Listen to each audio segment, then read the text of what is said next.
Hey, and welcome back to Joygasm, a video game and movie podcast. I'm Russ, he's Steve, and publishers show their collective gaming hands in episode 276 today. What is the day today, Steve? June 18th. 18th. Thank you. Yeah. Yesterday was the 17th, so yeah. Funny how that works. 2022. We are going to be going right into our topic of the day, which is not E3, but E3. 2022 reactions.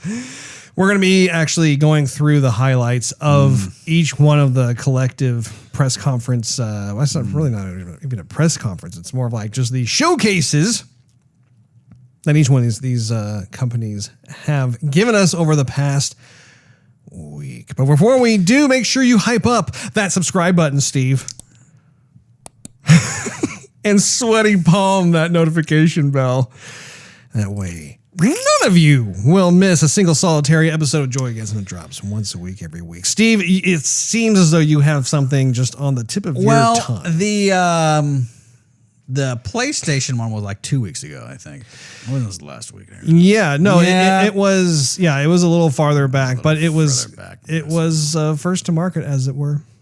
Mm-hmm. Yeah. So I figured it would be a good idea to be able to give our high-level thoughts and then kind of go down the itemized list of each one of the shows. Steve. Yeah, sure. Steve, take us away, please. Well, Russ, I got to say, high-level thoughts. Bit disappointing. Bit dismayed. A little bleak. I remember shows of the past where they would give us a lot of goodies of stuff that's coming down the road, the pipeline. What to expect, something to salivate us, something to get our toes wet, something to look forward to, you know? And, I know. And so like, oh, wow, well, I don't, at the time, like, oh, I can't wait to get my hands on the next system. I can't wait for this, can't wait for that, and it was just that's the struggle of like just trying to jump in line ahead of somebody else digitally, I'm for here first, let me get the system and all that jazz. And I can't say like everybody has one now, but I mean, I am definitely looking for like the further we get into like just being next gen, the more, of course, I want to see what the system's capable of. I want to see more next gen games. And honestly, there's nothing really there that blew me out of my seat. I mean, it was basically like, here's updates on a sprinkling of games that we've shown you in the past, and more so than like new stuff. And the new stuff that they had, honestly, just didn't really blow me away. So, kind of a bore of a show, Russ, for me. I agree. I think that it was a bit light. Yeah. Collectively. Like what you were talking about earlier, there were certain titles that we have already seen in the past. And it wasn't just once, but there are certain titles that we've seen now numerous times at numerous E3s where I'm just wondering, when is the game going to be done? Right. And I go back and forth because on the one hand, I want people to take, developers to take their time with the games. If it needs more time, give it more time, that sort of thing. We as gamers will benefit from that as a result. But at the same time, too, I'm troubled by the lack of new games that are coming out, as well as games that have been already shown to us multiple times that simply aren't coming out. Right. In a fashion that I would think that they would. And it's not just one particular place, it's the entire industry. And I think that there are certain things like certain events have transpired, such as COVID and that sort of thing, where people had to work from home where you're not in the office. And those types of things will slow down production. I get that. However, at the same time, it doesn't grind it to a halt either. Nor does your imagination stop imagining. Russ, imagining new stories, new games, new ideas. I mean, at home or at the workplace, you're still going to be thinking of this stuff and dreaming of it, and have stuff you can bring to the table. I mean, just because you're home doesn't mean like, oh, it's not fun to imagine anymore. It's not fun to see how we can make a continuation of a series or whatnot. Yeah. And I was also, I was kind of surprised too, because I was watching some of the reactions from the gaming journalists. Like IGN, for instance, is one of the places that I go to on the regular. And when it came to asking, like they had one guy who kind of represents the Sony camp, and they have another guy who represents more of the Xbox. And it was interesting how Ryan McCaffrey is the one who represents Xbox, and I found that for the most part I agreed with his stance on how he felt like Xbox went. The other man whose name escapes me for the moment, I apologize. The other guy, I felt like I did not agree with his assessment of Sony. He really was trying to paint this picture of like how it was like wine and roses, and how it was this. I think in his words, I think he even used the word like fantastic, which I'm like, no, it wasn't. Like, what show were you watching? Like, how much were you paid, bruh? Well, it's just like, is this the fanboy speaking, or is this like a realist who's like actually looking at what was presented and can comment accordingly? Not to say that Sony had like a bad showing, but they asked him at one point, what grade would you give Sony's presentation? You said a B+. I'm like, no, dude, it was not a B+.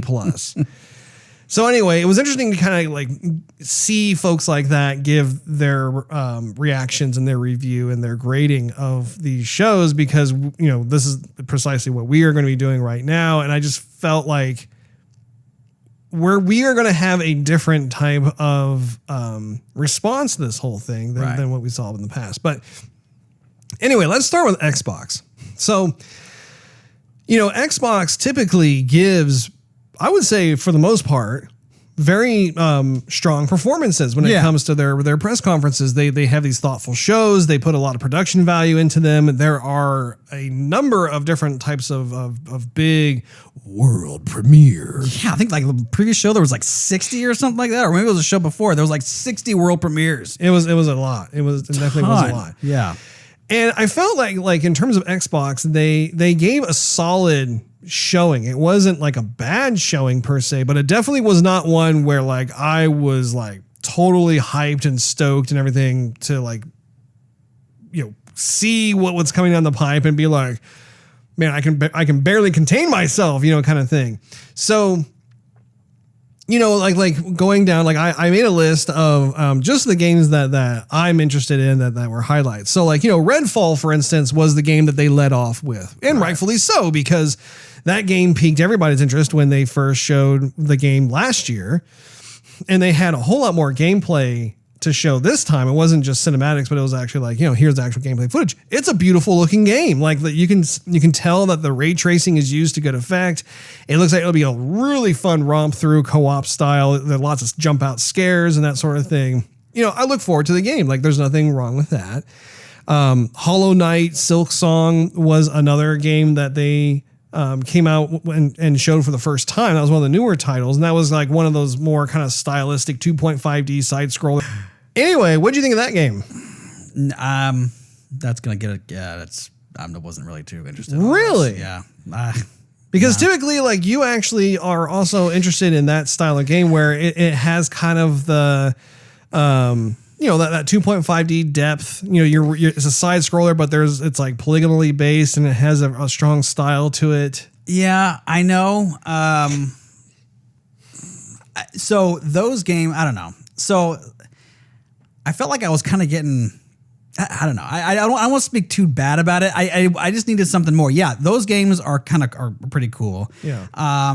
Lately though, I've seen more of them that are more fun to watch than to play. Like for example, like Tunic, it was kind of like one of those 2.5D. Well, that one's kind of more of like an isometric true game. It's not like 2.5D is kind of more of like Will of the Wisps. That's a 2.5D. And that's a wonderful game. But like okay, so I love that game, but that's kind of where the standard is. And so if you can't get it to there, the idea seems to me like, oh, let's make a retro looking side scroller and put today's graphics on it, which, okay, fine, but I need a lot of extra stuff in there that reminds me, hey, this is still next gen versus, Sure. hey, let's go back and play and plug in like the Sega Genesis and play something, so and it might have been how I was just feeling with the show. There was no real like peaks to mix with some of the more average looking games. And so when everything just kind of looked average or below average, that one didn't stand out from a lot of the rest for me. Yeah, I for me, I was interested in it. It's definitely my style of game. It also reminded me of Limbo and I think what was the other one? Inside, I think was what it's called. Or that reminds you of Inside? Well, just in terms of its presentation of it, like, it's a side scroller. It does have kind of that 2.5D, 3D-ish kind of environment, that sort of thing. And the story got me curious too. Like overall, I was like, I'm interested in checking that game out. It was definitely one of the ones that stood out to me personally. High on Life was another original that apparently is being made by the creators of Rick and Morty, which I was like, oh, wow. Okay, you're going to get some crazy like sense of humor stuff in here. But honestly, I really liked the atmosphere of the game. You could tell like it was a well thought out world. And I love the concept that your guns are actually like some sort of alien beings that talk to you and have their own like personas and stuff. That's brilliant as far as I'm concerned. Yeah, that was one of the higher rated showcases that they had, and I would like to definitely see more of the game. Well, I would like to see that game in 4K. I don't think what I watched was in 4K. I think it was just 1080p. But yeah, I mean, I'm not a big Rick and Morty kind of guy, but I mean, I'm definitely interested to see what kind of humor they're going to have in the game for sure. And it did look like it was entertaining. Well, and the graphics, like the art direction was strong, and the premise is just so simple and it's great. It's like, I think my understanding of it was like these aliens have come to planet Earth and they're like, I think eating humans for energy or battery consumption. I don't know, something like that. So you got to stop them. It's like perfect. Yeah. And like I think also there's some sort of purpose and relationship with the aliens that you're using as guns. You're helping them out somehow too, or something. I don't know, but I saw that and I was like, man, this looks next gen. Like this is looking really impressive. My hope is that actually, like to your point, I'm sure they'll release like a 4K version of the trailer, and then we will really be able to appreciate it then. Right. Yeah. So that's one I'm definitely looking forward to. I wasn't crazy about it, but definitely looked a lot more original. I mean, there's tons of first-person shooter games out there, and they all kind of start to blend together, like Watch Dogs and then Call of Duty, and then whatever else is out. Like, hey, here's another game where you see the barrel of a gun going down and you're shooting a bunch of people. And this one, obviously, they took the gun with the barrel, you're looking down and they're having a face talk to you, like you're joking around. So it's pretty trippy. Anyhow. And Watch Dogs was I think it was a third person. It wasn't first person. It was like that hacker game, right? Or Watch Dogs. Yeah, you're talking about like Call of Duty or Halo or first person shooters of that nature. First person or just shooter games altogether. It could be first person or third person. Rush. That totally has like the sound of like someone who would have a beard, and you have a beard, Steve. Yeah, that would sound like someone with like the beard that's covering their mouth. Yes, totally. It totally, it's like the bushy beard, the bushy mustache. Like you can't actually see their lips. It's like if you were trying to eat, you like to push past like the ferns.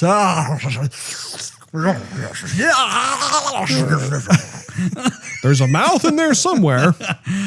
Well, that's fun. Now, Riot Games came out and talked about how all of their big IPs are going to be making their way onto Xbox Game Pass, which showcases that there is a level of interest and partnership there. Mm-hmm. I don't know if it's necessarily exclusive to Xbox or if they're going to be having their games also appear on the PS5. Right.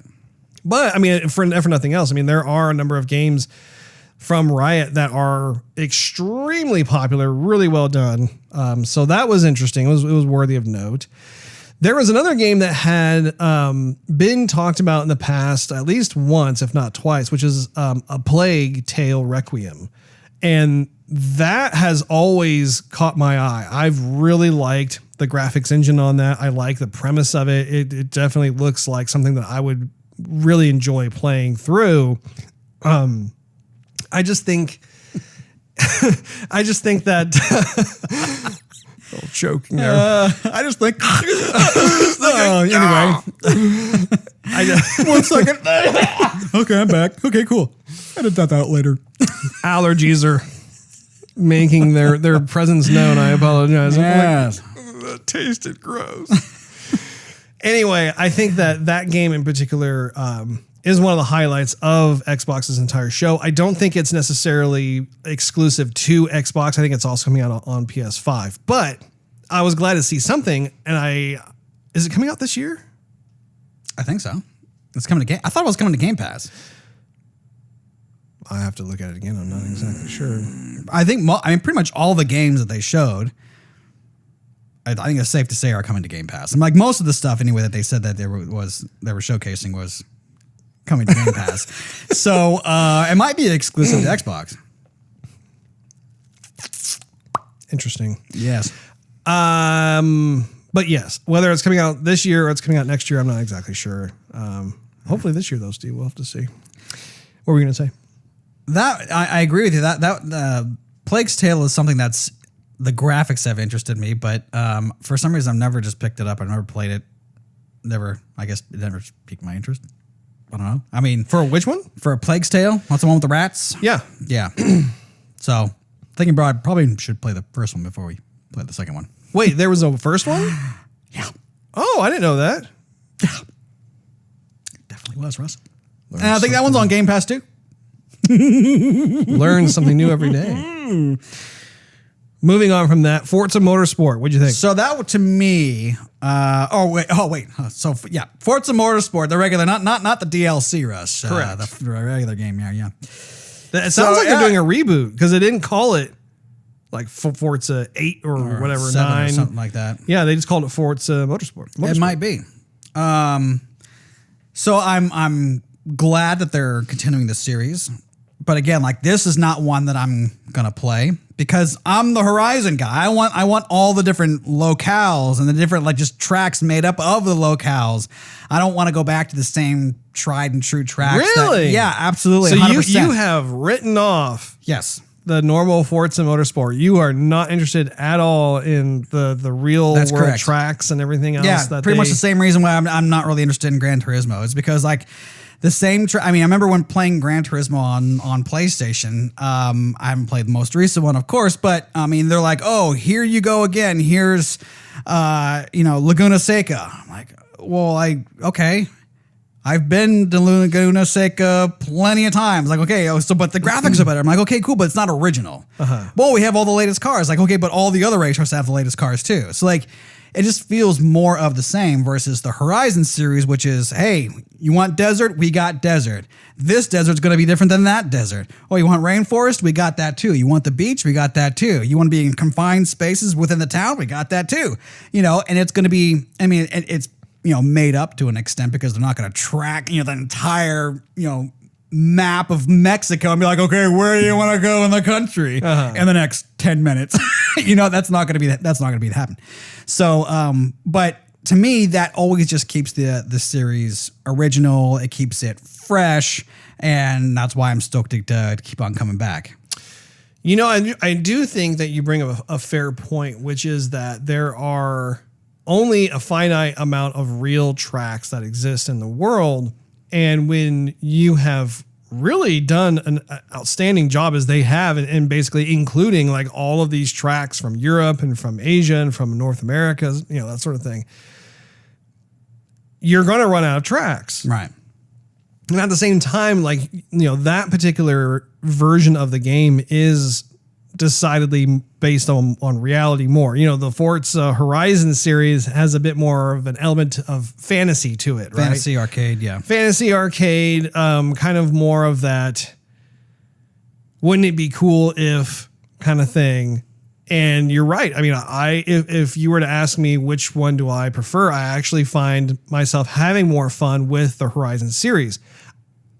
Having said that, though, I do enjoy dipping my toes into just the Forza Motorsport side of things, not with every single release, but every like few years. I would say, every 4 to 5 years, I do want to dip my toe back in again, just so I can get that graphics upgrade experience within those places that do in fact exist. So this is a game that I may end up picking up myself, just because it's been a while since I've bought a just pure Forza Motorsport title. I know that I ended up not getting, I think it was Forza Motorsport 7, I want to say.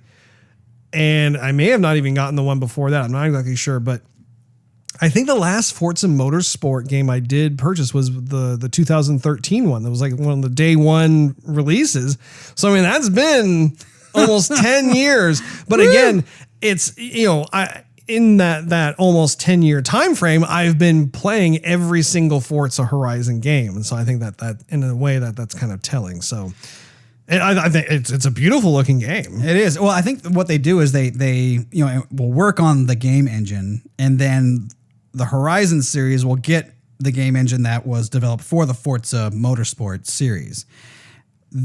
It's been a little bit reversed with this last one because they came out with the latest Forza Horizon before the next Forza Motorsport. But in a way, the Forza Motorsport looks a tad bit better than the Horizon game. Mm-hmm. Like when they took a point to show like just the nature side of the track with like that little the little river that was going there and the birds. Oh, it was and the trees beautiful. And stuff like it was gorgeous. And to me, anyway. Maybe I'm totally wrong, but to me, that looked a little bit more improved than what we have with Forza Horizon 5. I would not be surprised if those two studios shared assets, because they are both first-party studios within Microsoft. And honestly, it makes sense. It's like, you want to be able to piggyback off each other just because of their release schedule being kind of in that like leapfrog kind of fashion. Like, okay, this year will be Forza Horizon, next year will be the regular Forza, and the year after that will be Forza Horizon, so on and so forth. And I think, especially when it comes to photogrammetry, for example, that is a very time-consuming thing. Sure. Where if you're using that for any rock formations or plant life or even buildings, whatever it may be, that just takes time. Right. And especially if those same types of assets are found in places for the other game, well, yeah, I mean, maybe you do some touching up of the geo or texture res or whatever, but it just, it makes sense. Yeah.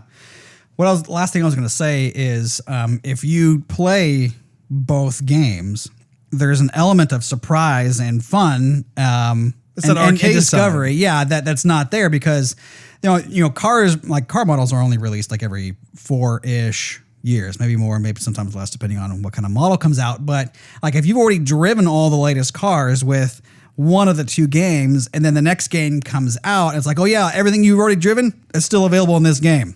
Oh yeah, all those features before still available in this game. The new graphics engine still available in this game, but you've played both games.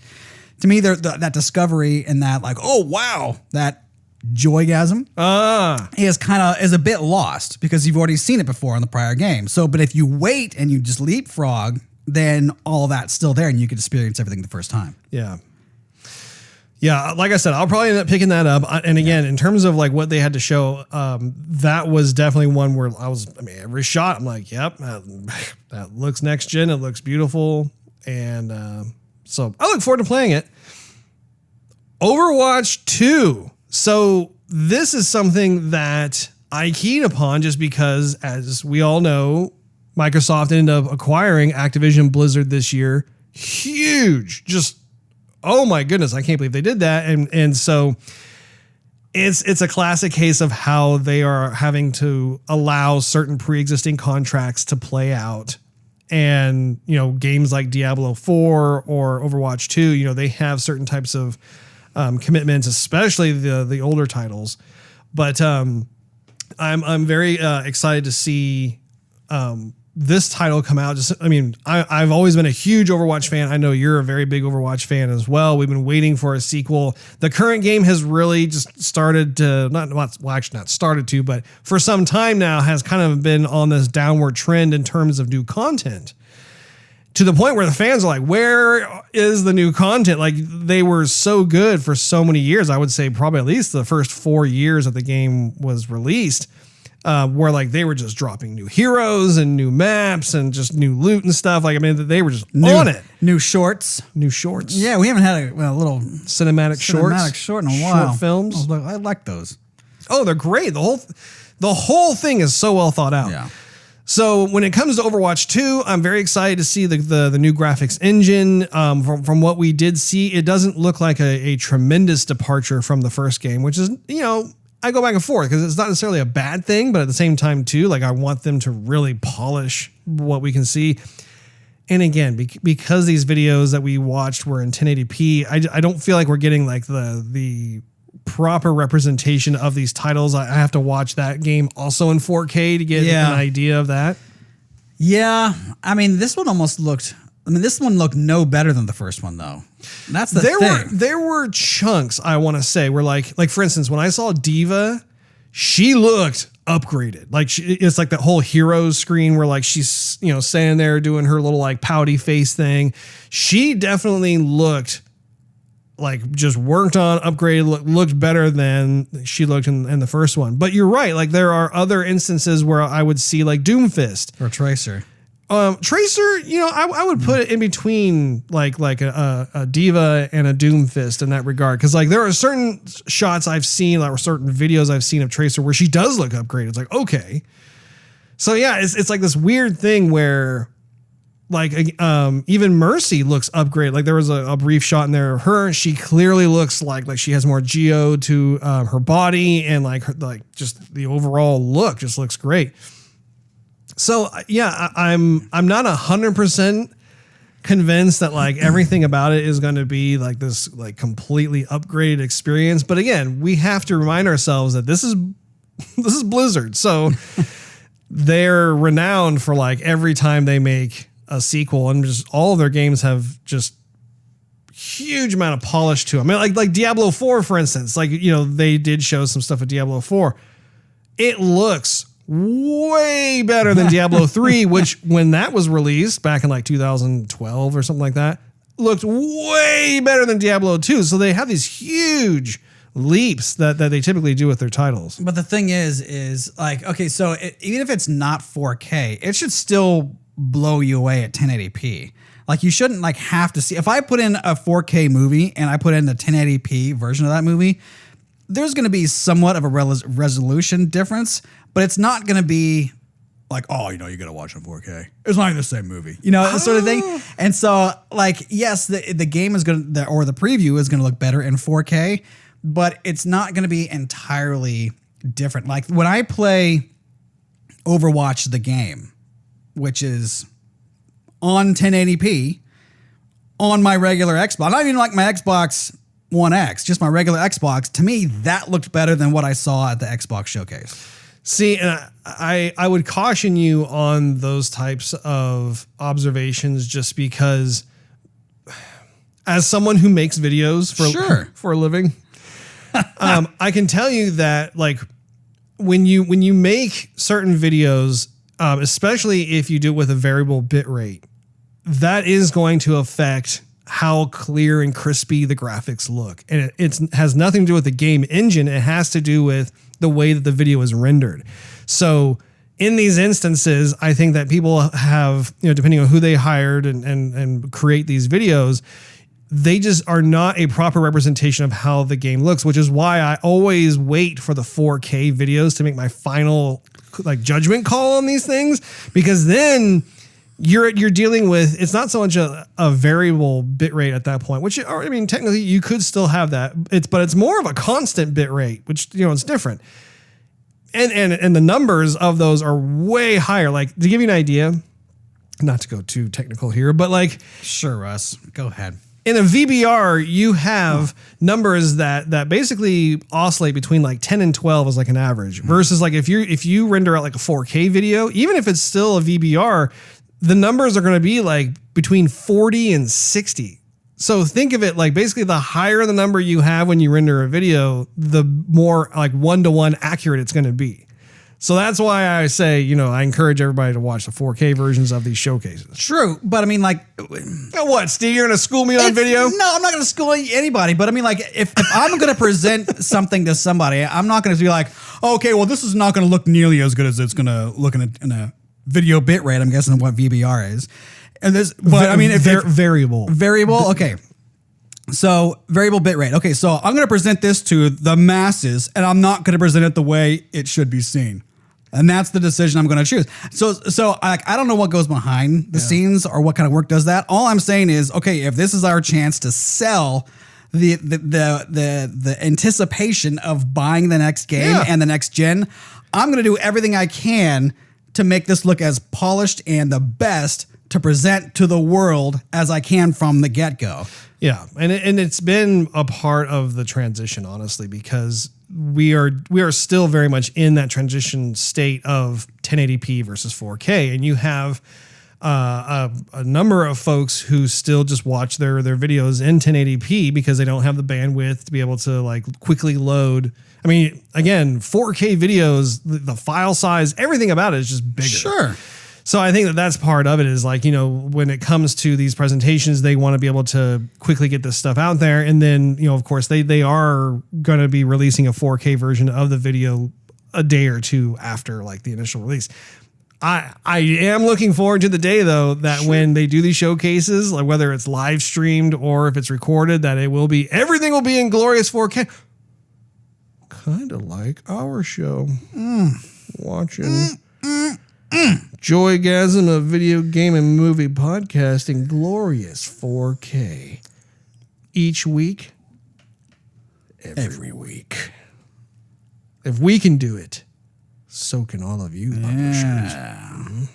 For example, I'm sure this is on your list, but the Hot Wheels DLC for Forza Horizon. Let's talk about some. That's actually next on my list, so please take it away, Steve. Is it, Russ? It is indeed. My vision's not that great, and I knew that was coming up. So to me, that one, like Force is strong with you, Steve. Overall presentation. I'm not going to let you override me. There's not broadside my thought. I only have one thin line holding on to this thought. I see the piggy, and it needs to be greased. So to me, that one looked awesome, right? I mean, it's not just the idea of everything I've been asking for since Forza Horizon 3. Like, give us this Hot Wheels track. I don't care what game. Give us a Hot Wheels track. It's not just the idea, but it looked very good. It looked incredible. Like, that's like, to me, that was the highlight of the show and the entire show. That's fair.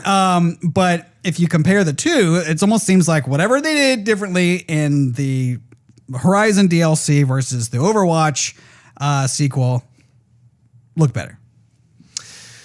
Yeah, I remember when the was it Forza Horizon 3 that we got? Yeah, I think that's the one, Ross, yeah, it is that one. Third one. Yeah, the fourth one we got Lego. Yeah, but I remember even when watching that in Forza Horizon 3, I was blown away by how good those tracks looked. Yeah, and now that we have next gen, ray tracing, ambient occlusion. Absolutely. It's what I love about that is, the Hot Wheel, those orange Hot Wheel tracks, it tends to be somewhat of like a translucent plastic, that orangey stuff. So like, if you had a flashlight or if you were outside and the sun hit it and you're looking at it and stuff, you could kind of see that like glowing, bleed through quality of the light. Right. So I think they nailed that. It's going to be in the rainforest and you're going to see waterfalls and beaches and stuff. I just can't wait. Does it bring a tear to your eye, Steve? It's going to be great. I want to pay for it now. I want it now, Russ. Very interesting, Steve. One you haven't mentioned yet is Valheim. Okay, you want to talk about that, Steve? I thought that one looked kind of cool. It looked kind of like the Viking version of a Sea of Thieves. In a way, not like, with the graphic style, but upgraded. No, so you're not going to have like the same pirate characters and the same kind of humor, but it looked kind of like. Wasn't that a Sony showcase? I thought it was the Xbox showcase. No, because like when you watch the Sony State of Play, I want to say wasn't that the first thing they showed, or Or was it? It was No. Xbox. You know what? You're right. Actually, it was. Oh, look, there's Steve on the screen. Hey, Steve. Oh, hey. It was the extended showcase because they had those 2 showcases, and it was the start of the second. Yeah. So yeah, you're right. It's the Xbox extended. I like what Bethesda showcase there. Yeah. So that one looked pretty cool. I mean, that one, you're obviously collecting some sort of resources. I mean, he's cutting down the tree after like the second or third whack. I wish I could do that. Like he was chopping through, like he was getting some ore or something, like through a rock, some, I don't know, whatever kind of minerals he was getting through, but he was chopping through the rock. But I mean, he was sailing through some canals and some oceans, and you were in the forest, and you had a bunch of trees and sun. You had like misty effect. I was interested to see how that one played out. Yeah, I'll be interested to follow up with that one. That one kind of, it wasn't crazy good, but I definitely had my interest going. I would say so. Well, I'm glad that caught your eye, Steve. You didn't care for that one that much? I didn't care for that one personally. I saw it and I was like, okay, but it didn't make me excited or necessarily interested. But again, it's okay. You can be interested in things that I'm not, and vice versa. So I was going to say also there was the last case of Benedict Fox, which was another one of those 2.5D side scroller things. Oh, was that with like the little rabbit looking dude? Yeah. Yeah. Again, I'm a big fan of that style of game. So I was like, okay, well, that looks cool. That's another 2023 title. And this is kind of a reoccurring pattern that we're seeing with Xbox, where it was like they wanted to essentially embrace the idea that for this particular showcase, they were just going to focus more on the games coming next year as opposed to the games that are supposed to be coming out this year. Which I find interesting, and which I'll return to that in just a moment here. But I don't really care for that one. I mean, that was too. The thing that I'm a bit cautious with that one, it was with all the blinking that's going on, all the kind of strobe effects that we saw in the trailer. To me, started kind of hurting my eyes. Okay, so I don't think. I mean that. So don't get me wrong. I think it looked cool, but I don't think I would pick that one up because just with the mere trailer alone, I felt myself really kind of closing my eyes and looking away because I felt some sort of headache coming on. Oh, really? Yeah. That's just me. Everybody else play with it as you want. But I don't think that's what I'm going to pick up, only because I wouldn't want to get a headache from the game. I see, Steve. Yeah. But I'd be happy to maybe get the demo. At least maybe it was just the way they put the trailer together. I'm happy to play a demo of it to see if I still have the same experience. But other than that, I don't think I'll be picking it up. I'm going to be. What are you doing, Russ? Did you catch all that, Steve? I didn't catch any of it. We gotta start getting through these titles, Russ. It's been.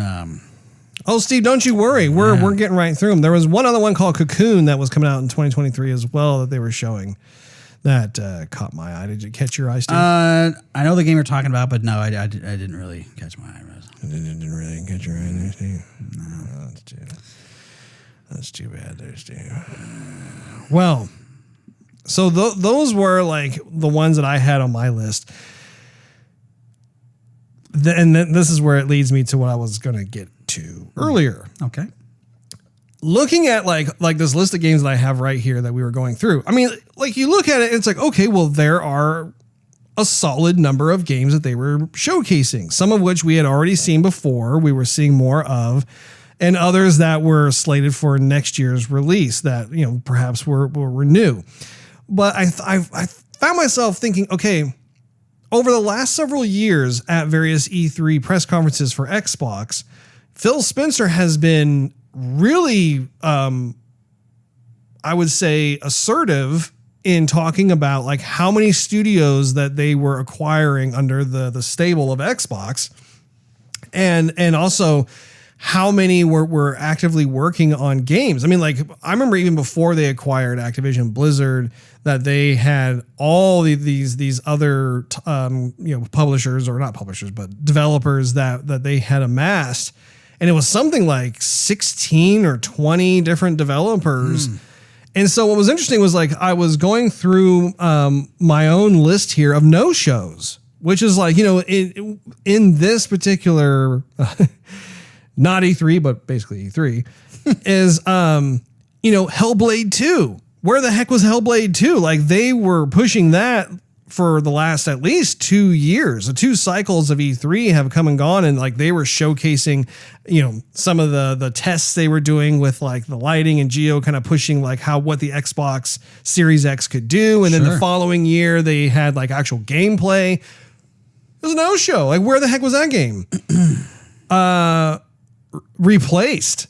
Remember that again, it's like that 2.5D kind of side-scroller game, but it was that pixelated one that looked really, really cool. It had like one of the levels that you were doing like a boss fight. It was kind of tilting back and forth and you were jumping around. You liked it too, actually. Yeah, I think I remember that one, yeah. That was one that was a complete no-show. I'm like, where the heck is that game? Now, I did some research, and apparently I think the developer is in Poland. So they may have been affected by the whole Ukraine war thing going on. Right. So, I don't judge that one too harshly, because it's like, well, when you have Russia invading Ukraine right next door to you, you're kind of a little on edge and that sort of thing. Okay, well, let everybody work from home. Okay, is that satisfy you? We don't have to come to the office. Just work from home. Okay, can I work from my bunker? Yeah, exactly. I don't know if my home's going to hold up. Yeah, I don't know if my home's going to exist. We might have some power outages. Oh gosh, yeah. Golly. Yeah. I'm not trying to like trivialize what's going on. I'm just saying. No. Yeah. They clearly have a reasonable excuse for why they had a no-show. Right. It's like, don't worry. But at the same time, like, I am also wanting to convey how excited I am, how excited we are to see that game, because the game looked awesome. Yeah. It looked super, super cool. Another one, Stalker 2. Polish developer for that one, which makes sense because if you think of like the setting of the game and like the different characters and stuff, no show. Like, you didn't see any kind of updates regarding that game. But when you go beyond that, like Perfect Dark Zero, that's the update that they've been working on, where like they've been working on it for several years now. They actually, from the ground up, like created the studio in LA. It was basically going to be like Xbox's equivalent of like Sony's Santa Monica Studios that makes God of War. They put tons and tons of money into the studio, and after a few years, we still have not seen anything. Even after they released, they name dropped, I think it was last year, the title they were working on. Oh, it's going to be the next Perfect Dark. Where is it? Like, so you have that one. Fable. No Fable. There's no Fable. And what little bit I did scrounge up was that apparently, if my understanding is that because I think Playground Games has been tasked with the next Fable game, they're going to be using the Forza Horizon game engine for Fable. They got to tweak some stuff, but like, that makes me excited. Sure. On top of that, though, it's like, wait, if the game engine is already good to go, like, why is there? There's nothing. There's nothing. Yeah, we just had a trailer last time. How many years has it been since we had a Fable game? I know. Another one that I have listed here is Avowed. I mean, I'm having trouble remembering even what the initial trailer looked like for Avowed. I kind of remember that one. That was, I think, the where's that fiery arrow fell from nowhere and it hit something, and then that's when the gameplay started. I think you picked up the weapon and you had like magic on the other hand, and kind of like this what is it? Maybe Skyrim. I haven't played Skyrim, but I mean, don't you have like, you dual wield, but you have a weapon and you have magic in the other hand, something like that? I don't know. Anyway, I remember like just being blown away. I'm like, whoa, okay, I can't wait to see more of that. Again, no show. State of Decay 3. State of Decay has been a part of the first party Xbox stable for many, many years. No show. Gears of War 6. Where the heck is Gears of War? Yeah. Like, they had Gears 5 that came out 2 years ago? Didn't they make some DLC 3 years ago? They have. They have made DLC for Gears 5. But again, like, the DLC it shouldn't dictate like how long you go without another. I mean, again, these are first party titles. You have your AAA studios that have plenty of budget, plenty of resources. Like, what is going on? What's taking so long? I have one on my mind, Russ, but I want to see what's on your list. The Outer Worlds 2. Yeah, that one. Yeah, they announced that one. That hasn't been there. Yeah, hasn't been there at all. Negative. Contraband. Oh, I forgot all about that one. Yeah. Golly. Where the heck is it? What in the world? I want to play it. Like, and it's weird how like these are titles that actually like have been known for a while, and it's like, to not show anything, it kind of makes me a little worried about like some of these, sorry to cut you off. No, you're good. But I mean, like some of these games we saw when COVID was in the heat of its day. Or before. I mean, they were having like, okay, you know, a couple months would go by and then they have a mini showcase, and then a couple months would go by and then they have another showcase. And then, like 2020 had a ton of showcases, yes, like what would be E3, you know? So we've had like 2 years. It's like the third year. Well, not really a third year, but basically we had a lot of time for that to get an update on a lot of these games, and then it just wasn't. Yeah. Well, there's another one called Everwild. Remember that one? No, actually, I don't remember anything. No, I don't remember anything. No. Again, I don't fault you at all because it's been a long time. I'm having a hard time remembering that too. But like, even like there was talk of like them doing like a GoldenEye remake. No show once again. I remember that. Yeah. So, are you done with your list though? Yeah, go ahead. Halo. Big Microsoft franchise, Russ. We had the game drop. Mm-hmm. And we haven't had much content for it, but I mean, that's like the mascot. Master Chief is the mascot of Xbox, and nothing coming for between now and 2023. Like no DLC for that game, like whatsoever. They did, in their defense, they did drop recently the maps that we checked out and the new game modes. That was only like a month ago. So I mean, yeah, but I think they were supposed to drop other stuff having to do with like extending the story. Mm-hmm. So going back to the campaign mode and having different little areas that you could drop off and do stuff. It's very possible, Steve. The only thing for Halo that they had was that you could drive. Let's go take a and Microsoft Flight Simulator. You could drive the Pelican. Fly the Pelican. Yeah, right. You fly the Pelican. Yeah, which again, it's a nice nod. If you're into Microsoft Flight Simulator and you want to pick that up, sure. Right. But I mean, honestly, that's going to only entertain you for so long. Like a day. Like, cool, I did it. Like, oh, I did it. That was novel. That was fun. Okay, back to the real life planes and that sort of thing. But no, I do agree. I think that it is a bit surprising that we didn't at least get a roadmap of like what we can come to expect from Halo now that Halo Infinite has been released. Where is the robust support? Where are all these different drops that are supposedly planned and that sort of thing? So yeah, I mean that whole thing sums up as one big head scratcher for me, because again, they have been like really pushing the idea that we have all these developers in our stable of first party. Not only that, but we've acquired Bethesda, again, huge. And honestly, I gotta say, Bethesda kind of saved the day when it comes to the showcase. I mean, if you think about like how they led off with Redfall, that's a Bethesda game. They ended with, what was that, Star? Well, they had Starfield. But I don't. Did they? They ended with that one. They ended with that one. Okay. Starfield is another Bethesda title. They also showed like some new content for like Fallout Vegas or 76. That's Fallout. Yeah, I'm sorry, Fallout 76. I can't believe that. And they even admitted it at the show that they were very aware that it had a very rocky reception because of stuff that was missing and that sort of thing. Oh, they sold, yeah. But at the same time, since that had released, they have been very diligent and just really trying to like fix everything and that sort of thing. So, I do commend them for recognizing they made an oopsie daisy and are trying to right a wrong, which, that's cool of them to do. But I mean, again, if I think about what was actually demonstrated during the showcase, some of the biggest highlights were from the Bethesda area. Right. And of course, Activision Blizzard, it's too soon. They just acquired them. You have to like give it time to, come up with new content, that sort of thing. Again, though, this is a big list. Like, and if you're an Xbox gamer like we are, you would not be wrong to kind of just be wondering where the heck are the games? Right. Like, where are these games? And furthermore, where are the narrative? Where are the single player narrative campaign driven games? Like, that is a huge void in Xbox right now that Sony is enjoying. Honestly, if you look at Sony is the place to be when it comes to having many different types of single player narrative driven experiences that are AAA,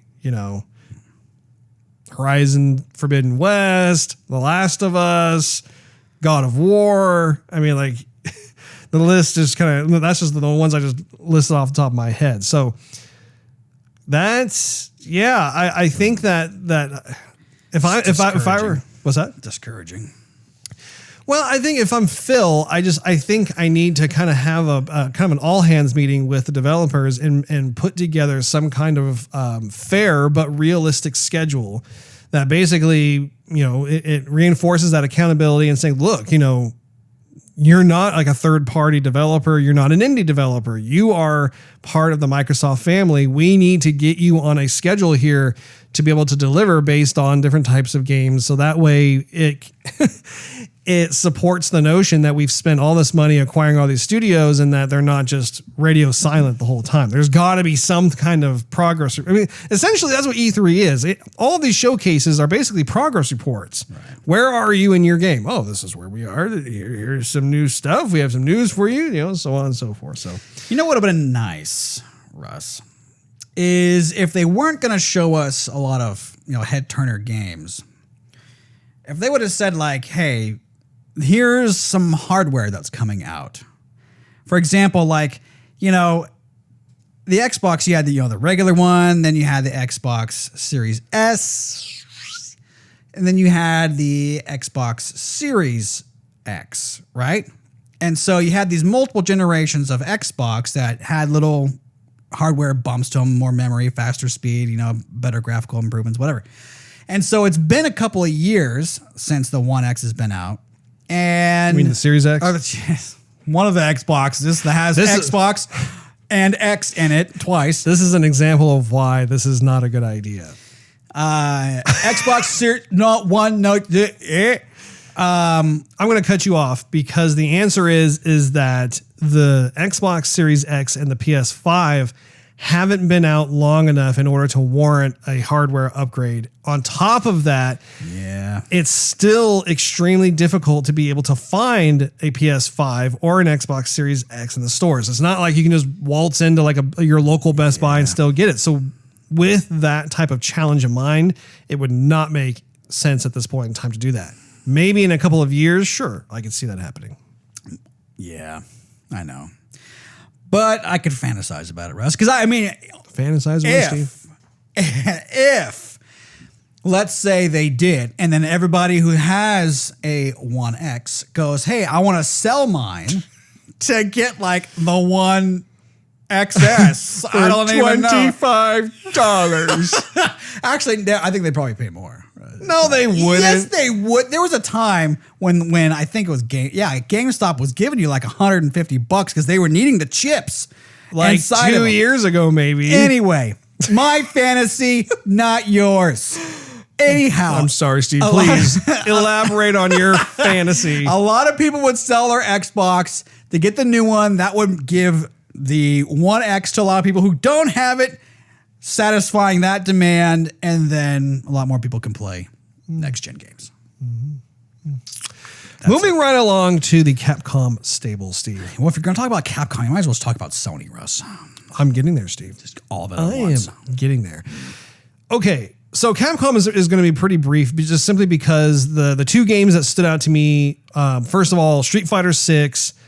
The thing that I think is noteworthy about Street Fighter VI is that I am very excited about their new graphics engine. If you noticed, there is a significant departure from the graphics style from Street Fighter V, which had kind of more of that like almost like graphic novel, comic booky kind of shader applied to it, which, it was interesting, but honestly, I wasn't completely sold on it. I wasn't completely on board with it. But then Street Fighter VI, you can tell that, at least from what footage I've seen up to this point, that they have largely improved upon that. They've kind of actually ditched that kind of art directive style, and now have gone for more of a pure 3D look. But then they kind of inject some of like the graffiti street art kind of stuff if you pull off like a really powerful move, which I think looked cool. I was like, okay, that's it. Like for me personally, I really dig that. It's like Street Fighter met Virtual Fighter.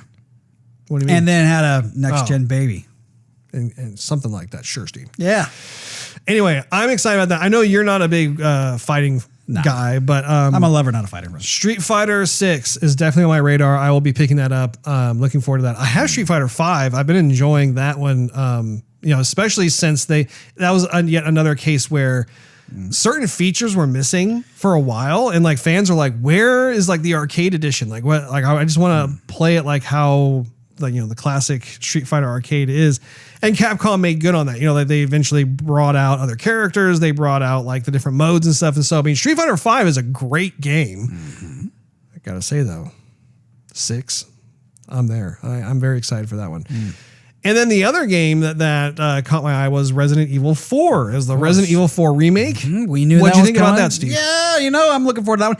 See, Resident Evil 4 is kind of like where they kind of abandoned the zombie thing. It looked like. Well, yeah, I mean, which thankfully they did. I mean, it kind of just some of it looks really the same, honestly. But so Resident Evil 4 at least was kind of like the last really good Resident Evil, because after that, I mean, my memory gets fuzzy with the games. I mean, Resident Evil 1, 2, 3, and 4 were really good. 3 was so-so because it was just basically a continuation of 2 and nothing really looked different. But 4 was definitely okay. We're in a whole different spot. The enemies are different. Like you get kind of like the third person, like over the shoulder look, which is totally different. And from then on, I don't remember much of like Resident Evil 5 and 6. So anyhow, I am looking forward to 4, and they've just like they said, it's redone. Look, I mean, I'm looking forward to that one. I'm a huge fan of what Capcom has done with these remakes. Mm-hmm. The Japanese developers really have done a bang up job with the remakes. If it's Final Fantasy VII remake or it's the Resident Evil remake, they have been very successful, in my opinion, of doing a proper graphic. I mean, it's not just like, oh, here's a little bit. I mean, sure. They completely revamped the graphics engine. And then also like in terms of like what they're doing with the story and stuff, they were able to weave it in such a way that makes it fresh. And I just appreciate that. I think it looks really cool. I never played Resident Evil 4, so I don't really know anything about it, but I can tell you, I'm definitely looking forward to when this game gets released. I will definitely be picking it up. Very excited for that. Did you have, and in addition to Resident Evil 4, they have the Resident Evil Village DLC. That's correct. That one looks okay. I wasn't really big on the DLC. I tried like This is a story expansion. Because you're playing, it looks like you get to take control of the daughter that we saw. Well, spoiler alert. There's a certain daughter that exists in Resident Evil Village. But it looks like in this story expansion, you're able to take control of her, and she's probably going to have some kind of supernatural powers, and maybe find out some more stuff. Yeah, I mean, so we'll definitely pick it up. I just didn't really. They didn't give us a whole lot of gameplay with it. You know it's going to be good.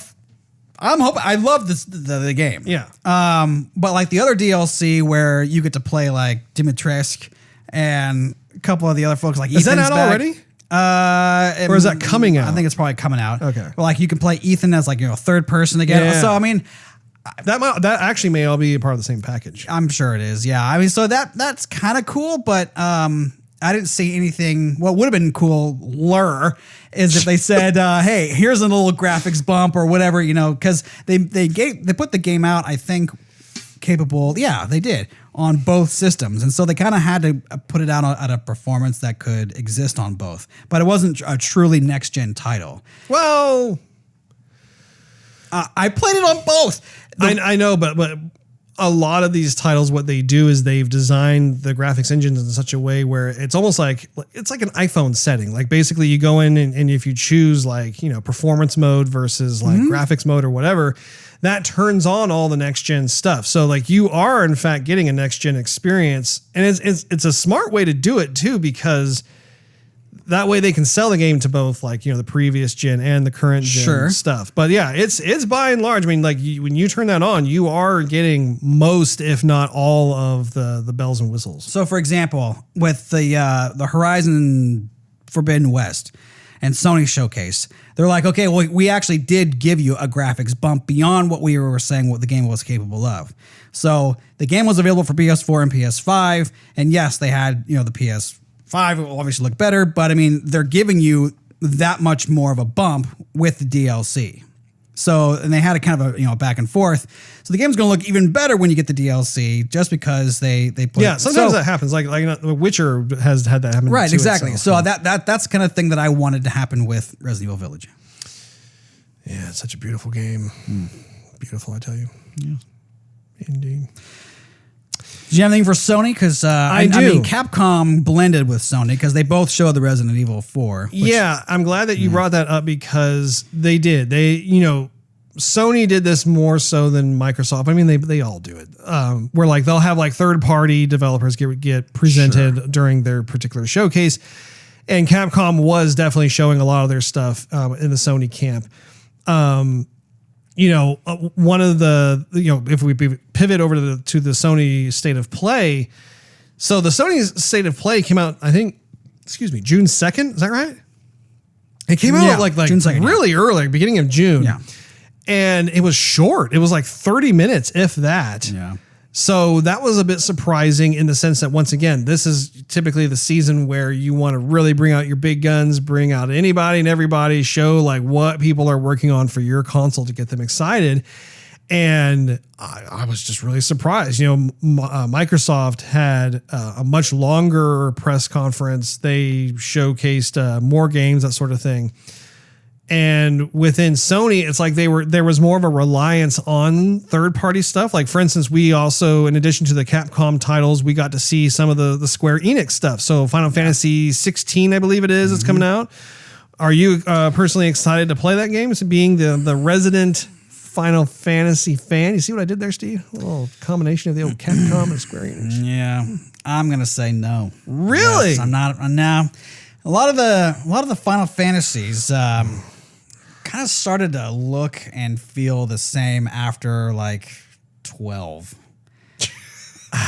And so you keep saying it's final, but yet we got 16 Final Fantasies. Yeah. This is the final one, I promise. Yeah. Don't ever end. I think Final Fantasy is great. So being cheeky, that's all.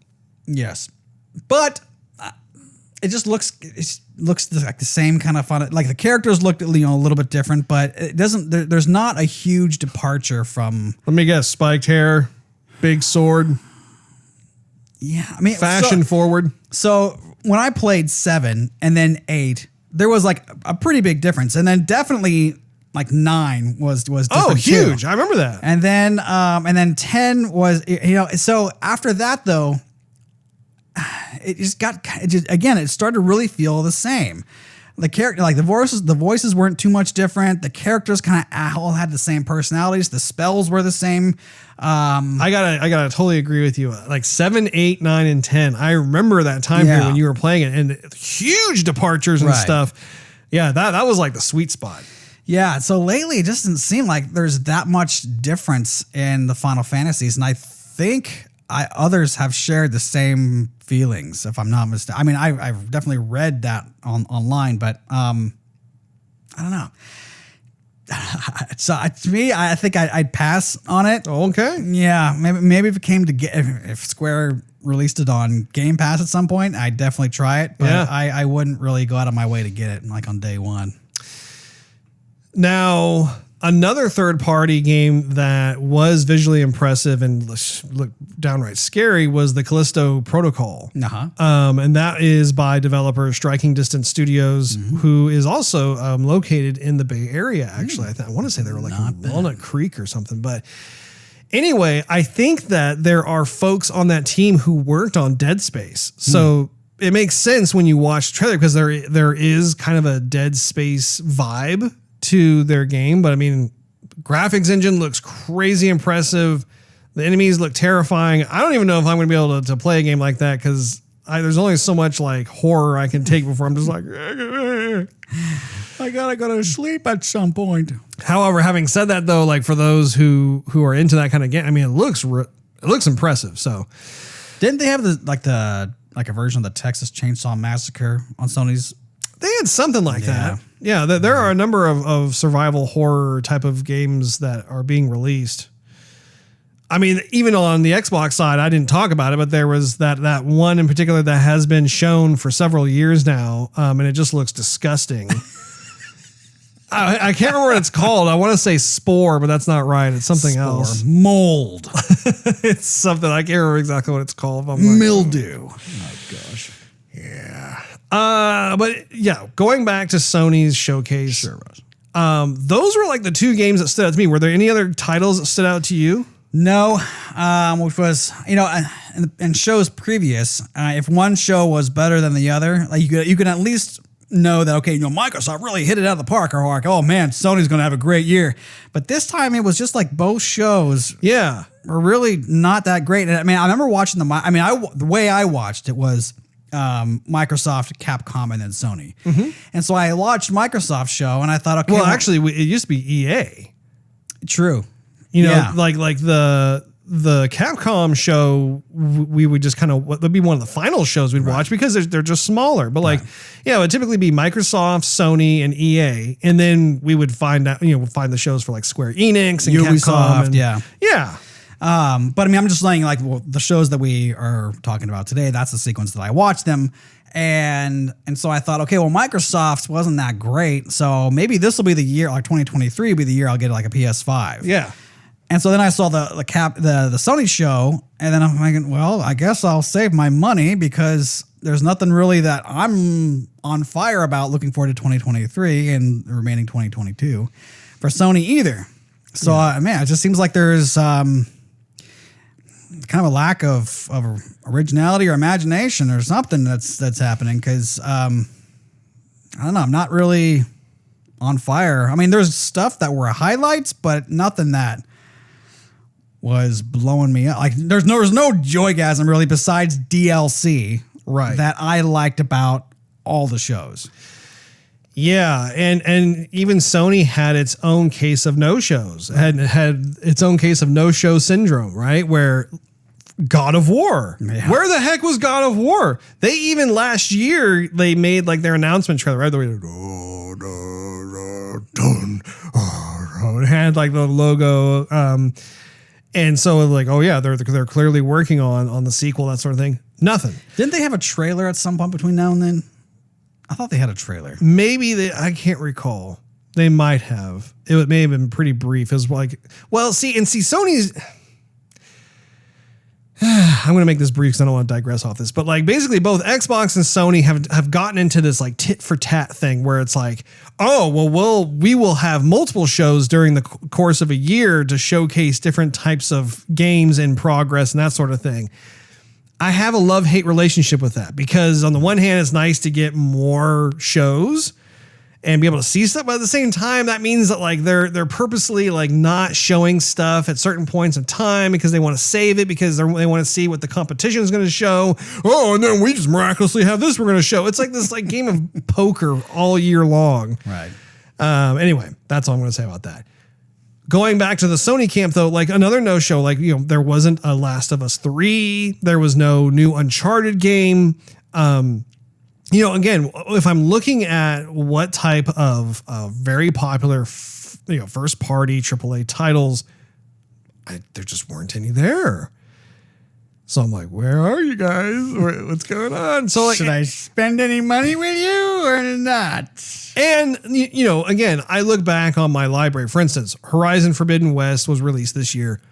Phenomenal game. Like, if you were on the fence, like, oh, should I get a PS5 this year or not? I would say yes, get a PS5 just for that game. You're going to love that game. And there are other titles, too, that have come out that are Sony exclusives that have already been released. And so, yeah, there is a pre-existing library that you will very much get your money's worth out of. It won't just like be collecting dust in the corner. But I gotta just say, it is so. This was like a different type of showing where it was just like, again, when I add up like all the different games that I chose as highlights, there's a healthy amount of games that are there, right? But in terms of like what I have become, dare I say, accustomed to, it was jarring. You're just like, wait, that's all you're going to show? That's it? That's it? Interesting. So, were there any other games that you wanted to talk about or not? Negative, Ghost Rider. So let's grade ourselves just specifically the Xbox showcase and the Sony one. What grade would you give Xbox and what grade would you give Sony? Actually, I think I'd give both a D. A D? A D, as in dog. That's pretty harsh there, Steve. I'm unsatisfied. It's unsatisfactory. Steve is unsatisfied. I'm wanting more. He is left wanting. You're like, what would you like to see in this showcase? I would like a little perspective. What is that? All out? Well. Is that from something? That's from Ratatouille. That's Anton right. Ego, who comes in to eat with them, and the person goes, "May I take your order?" Yeah, that's right. What would you like? And he goes, "I would like a little perspective." Excuse me, sir. What's all out?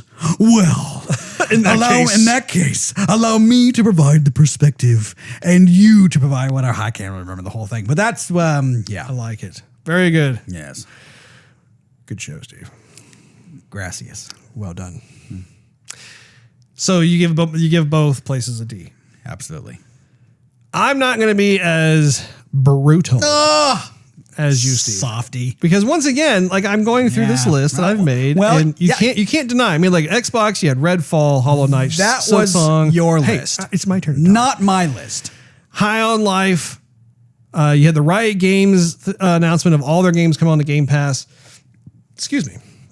You had an update to A Plague Tale Requiem. Forza Motorsport was shown. Overwatch 2. Forza Horizon 5 Hot Wheels. Flintlock. The Siege of Dawn. The Last Case of Benedict Fox. And then you had some other titles like Diablo 4, Cocoon, that sort of thing. So altogether, it was solid. It just was not mind-blowing or exciting. So for Xbox, I would give Microsoft a C+. Simply because they, while they didn't have any kind of games that necessarily blew my socks off, and I was like, wow, that's insane. They did have, like I said, a solid lineup of different ones. But I mean, again, that's a far cry from getting like a B+ or an A grading on your show. Sony's side of things, Sony, I'm going to say I give it a D+. And that's just because the types of games that were shown were either forgettable in my book, or like the games that they did show had a heavy reliance upon third party. When you think of like Final Fantasy, for instance, I don't think that it's going to be exclusive to just Sony. I think that will also appear on Xbox. The Callisto Protocol is also not exclusive to Sony. I think it's going to be available on Xbox as well. So it's not like they've like in the past, they'll whip up these backroom deals and then they'll be like, got it exclusive on that. Or like it'll be exclusive for like the first year that it comes out or whatever. I didn't see that. And Sony was just really devoid of heavy hitters, which is weird because Sony usually has heavy hitters. I mean, like, and Xbox does too. Like you tend to see like this, like Clash of the Titans kind of thing that go on. And we just didn't see that in this particular, round of showcases. At the same time though, I have to counterbalance it with the fact that, there are, I mean, again, games, if I look just strictly at the games, Street Fighter 6, Resident Evil 4, Callisto Protocol, looking at Cocoon, Diablo 4, Redfall, Hollow Knight. There are, I mean, and so on and so forth. Like you have certain games in there that are AAA, that are really cool looking, and hopefully will be released on time. What were you going to say, Steve? No delays. Sony had they had a Final Fantasy VII-ish sequel, which you were playing with the Zack character, I think it was. Yeah, they had like kind of a DLC content thing for the current thing. And actually, I'm glad that you said something because right after those showcases, they did announce the second game within the Final Fantasy VII remake. Right. And how they officially came out saying there will be, in fact, remember we were wondering how many there are going to be. It's going to be a trilogy. So yeah, and I figured it would be a trilogy, but they didn't have anything to really show with that. It was just an announcement. Right. And I would have said, I mean, if I was in charge of Square, I would say, like, let's put all our resources into that instead of Final Fantasy 16. Because that's Final Fantasy VII remake was gangbusters. Gangbusters. I mean, it was making, I mean, that's 7 was history. Iconic, and everyone's looking forward to the next iteration of that game, especially when you get out of Midgard, because that's where the game really started to get good. And now they go, oh, well, here's Final Fantasy 16. We're like, okay, well, fine, but I mean, I've been waiting for this iteration since I finished the first part of what you gave me for the remake. Yeah. Anyhow. Yeah, no, I'm glad that you did mention Final Fantasy VII, just because that was a notable announcement. I'm definitely happy to see more news and updates on that. But golly, yeah, it's a very different type of year, isn't it? It is, right? Very, very interesting indeed. I'm just glad that we have ourselves some Elden Ring to hold us over. It's getting close to the end, though, Russ. We're halfway through the year, Steve. Yeah. We still got another 6 months. And still have plenty of games you haven't beaten yet. Very true. Well, and again, like for me personally, like Horizon Forbidden West has been on the shelf since I've been playing Elden Ring. I've got to return to that. That's going to keep me busy. I'm going to be fine for the rest of this year. Fine. Yeah. Fine, Russ. It has more to do with just, what's on the fine. What's on the horizon? Fine. I wonder. Fine. One last thing before we go. Oh, really? Yeah, okay. Because we didn't talk about Starfield all that much. We didn't. What are your thoughts on Starfield, Steve? Well, Russ, it definitely looks next gen, but I can't say that I'm really excited about it because the gameplay didn't really, again, like you said, knock your socks off, blow up my skirt. Metaphor. You do not want to see this man in his skirt. I mean, so, we saw a scene more of like, the ships and, the customization and the earth, like the worlds and stuff, which all look really cool. The gameplay looked kind of so-so. I mean, I thought it was cool that they're going to make it available on Game Pass. I mean, yeah, that's quite the next gen title to make available on Game Pass. That's pretty darn cool. Mm-hmm. And I will definitely be playing the game, but it just kind of fell in that kind of hollow feeling of, okay, cool, I see it. I'll definitely give it a try, but I'm not going to hold out for it necessarily. There's something that either isn't being correctly communicated about the game or it's the gameplay itself. But I hear what you're saying and I agree. Like I watched it. Graphically it looks unique. They've got some good ideas in there, but there is something about it that still is clunky to me. Right. And I think this is a reoccurring challenge for Bethesda because Bethesda, some of their games tend to have grand scope. Like, right. A lot of the Fallout games were like that, where you could literally customize anything and everything in the game, which was very novel, very, very notable feature in the game. People love that idea. Like you could just MacGyver together anything. The expense of that though, is that because the world was so big and because there was so much tinkering and all that kind of stuff that you could do, is it spread thin kind of more of like the sense of polish within the game itself. Like the graphics take a hit, right? Because the world is so big, there's so many features, all that other kind of stuff. How on earth can you possibly do this? And we've seen that in various titles, like Skyrim was another one where like you have this huge world, like it was very notable about like, wow, like you play Skyrim and then it's just this crazy huge world, but the graphics suffered as a result because once again, it's like, how do you compensate for that? Now over time, like if you played Skyrim on PC, and to a certain degree, I think they had a remaster, I want to say for Xbox, but 20 years later, you can get like mods on PC from fans of Skyrim where like, they themselves have painstakingly gone through and made upgrades for the graphics engine so that it looks better than it did upon first release. But you got to remember, like Skyrim came out like back in, was it 2000? I can't even remember like when the game was released. Right. So that is one of the creative challenges that I think Bethesda has moving forward, especially with a game like Starfield, because Starfield looks to be even bigger than their previous efforts with like the Fallout series and that sort of thing. And really, like when we're playing Elden Ring, I think that's one of the big benchmark achievements that From Software has done, is that their world is also just huge. It's just this crazy big open world, but they've managed to maintain the bar of quality when it comes to graphics fidelity, as well as like thoughtful game design and the way that the enemies move and carry themselves. And again, we'll have to wait and see. Yeah. That wraps up this episode of Joygasm. Thank you so much for hanging out with us. If you enjoyed this episode, we invite you to check out patreon.com/Joygasm, where you can enjoy exclusive perks and early access to the show. Not to mention, it continues financially helping us do the Joygasm show. Also, make sure you click on that subscribe button as well as that notification bell. That way you will not miss a single episode of Joygasm. It drops once a week every week. And while you're at it, you could, in fact, do a search for @Joygasm TV on your favorite social media platform of choice, where you can enjoy additional little tidbits and nuggets of goodness that we drop. Last but not least, if you want to see us frustrated over a certain boss that we can't defeat in Elden Ring at this point in time, we invite you to check us out on Twitch at twitch.tv/Joygasm TV. Be able to stream our video game adventures live every Wednesday night at 9:30 p.m. Central Time.